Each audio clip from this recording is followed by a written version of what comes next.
dia, galera! Sextou, bebê! E hoje eu vou te dar dicas para usar o seu rodízio em casa. Veja só esse aqui, ó. Esse rodízio pequenininho, você pode colocar naquele armarinho que está encostado lá na sua casa, coloca no quarto, bem fácil de manusear, de parafusar.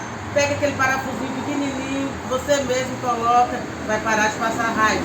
Limpa embaixo do armário, gente. É muito importante. Essa poeira não dá.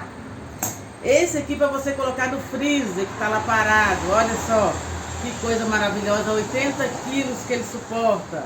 Olha, coisa boa. Material de nylon, reforçado.